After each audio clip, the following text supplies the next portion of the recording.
Let us do Pradhana and start the session. Om Guru Brahma Guru Vishnu Guru Devo Maheshwara Guru Sakshat Parabrahma Tasmai Sri Gurave Namaha. Om Mannado Sri Jagannatha Madguru Sri Jagadguru Mamatma Sarvabhutatma Tasmai Sri Gurave Namaha. Om Akanda Mandala Karam Vyaptam Yena Characharam Tatpadam Darshitam Yena Tasmai Sri Gurave Namaha. The only Guru of three religions, Uttaraitatiram, originator, sensational writer, Hindu virtue donor, the emperor of spiritual kingdom, the author of more than 100 divine holy scriptures, Sri Acharya Prabodhananda Yogeshwar. We are learning introduction to Bhagavad Gita, that is prologue from Traitatiram Bhagavad Gita, interpreted by Sri Acharya Prabodhananda Yogeshwar. Last week we learned that the words of Bhagavan, what he told, should be called as Bhagavad Gita, and also we talked about the treatment, patient, doctor. So Lord Krishna is a doctor, Arjuna is a patient, since he revealed all his sorrow in front of Lord Krishna itself. So Lord Krishna gave the treatment, that is wisdom. With that wisdom, so Arjuna was able to get the strength to go for a war. So Bhagavad Gita, they are words of God, which is the boundary of the body to all the creatures. So that's why it is called Gita itself. We came to know up to that part. We'll continue uh, going forward. So here there will be a doubt to some people that if there is no patient, if there is no doctor, then treatment is not required. So in that case, Arjuna Vishada Yogam chapter is also important, right, in Bhagavad Gita. They will ask like that. So the answer to that from Swami is, the sorrow is there not only for Arjuna but also for entire humanity itself. So Gita is required to all human beings. The sorrow is not only there for Arjuna, and we need not talk about the sorrow of Arjuna itself. There are the human beings who are suffering with all the emotions. They need the treatment. They need the real treatment for that one.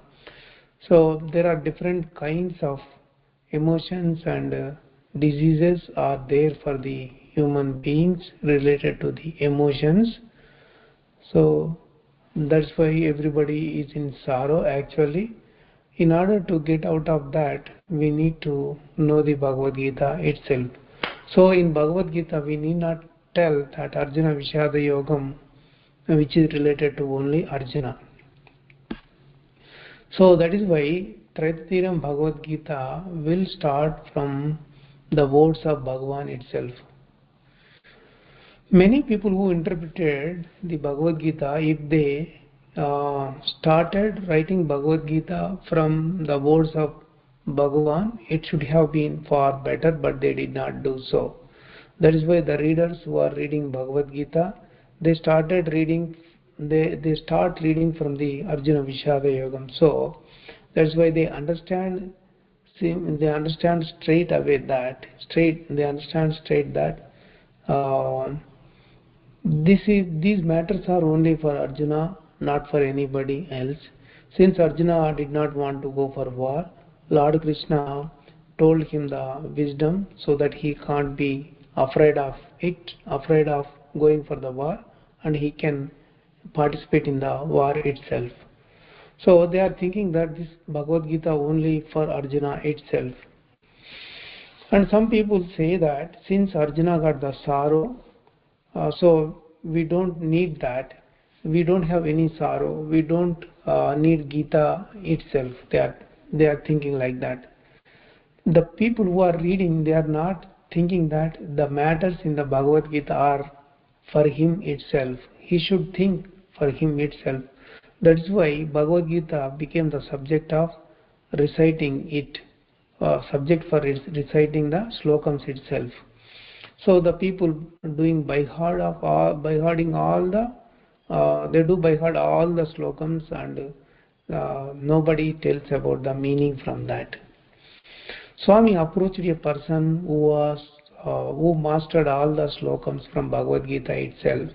He asked that, "Do you know the meaning of the slokams?" Then he said, "I don't care about the meaning of the slokams, since I thought it's good to do reciting the slogans, so I am doing," he said. So, if you don't know the purpose of the slokams, then what is the use of doing the reciting of all the slokams? Then he said, why should I care whatever Lord Krishna told to Arjuna? That is the subject for Arjuna itself. That is for Arjuna itself. Whether he understood or not understood, that is for Arjuna, not for us. But our elders said that if you do parayana or reciting the shlokas, that is good. So that for that purpose I am doing that. He shouted on me. So Swami said like that. Like this, many people are going away from the Bhagavad Gita, since they are starting reading from Arjuna Vishada Yogam itself. So we would like to come out of that kind of situation and wanted to bring a Bhagavad Gita such a way that it should start from the words of Bhagavan itself. So Traitatiram Bhagavad Gita does not contain Arjuna Vishada Yogam. So we would like to fulfill the purpose of the Bhagavad Gita by doing so. There are some people who are very intelligent. They not only put their focus on reciting the slokams, but also the meaning what is there in the Bhagavad Gita itself. So some of them who wanted to know the truth out of the Bhagavad Gita, even though they read the Bhagavad Gita, they will have a lot of questions, doubts in that, and they they did not understand fully all the matters from that. So they will say that the matters which are controversial each other, this Bhagavad Gita is meant for Arjuna to go for a war. That's all. If you think is it according to doctrine, it's not like that. By hearing those words, so Swami said Bhagavad Gita is filled with all dharmas and it is scientifically bounded. So you should not say that Bhagavad Gita is not according to the doctrine. Then their doubts, they started telling like this. Oh, do you know what is there in Gita? It will be suitable for the person who reads blindly, but not the person who goes in depth to look about the meaning. So at one place he says, soul, the immortal soul, is beyond the senses. At another place, Om is an Om Aksharam, and it is God. So the immortal soul, which is beyond the senses, how come Om became the God? Since Om, we can see that and we can hear the sound of the Om. At one place, nature is doing everything. I am not doing anything. I am just witnessing. At another place, he says, everything I am doing, I am playing you all like a toy. So, is this a dharma? Is this the theorem or doctrine? At one place, he says, everybody is equal to me. I am equal to all. At another place, he says, I am making you born in different levels of the caste. Is it the divinity? At one place, all the actions are happening because of the emotions. Another place he says, eliminate all your emotions. At one place he says, by eliminating emotions and doing tasks, uh, by eliminating emotions and stop doing tasks is the disposition of tamasa. He says you should not give up the task. At one place he says the one who the dog, the one who eats the dog, the elephant, cow, all are equal. All should be seen the same way. At another place he says he is your enemy, kill him. At one place he says Atma cannot be killed. At another place he says I am the Kala who kills everyone. Like that, there are so many things told in the Bhagavad Gita which are very, very controversial. That's why it is suitable to the person who is reciting it, but not the one who goes in depth to know what is in there. So that's why we don't like Bhagavad Gita, they told. Um, if if a person is reading the Bhagavad Gita and wants to know the notion from it, absolutely he will get doubts. So, so need not to say, that it is unscientific and it's not according to the doctrine.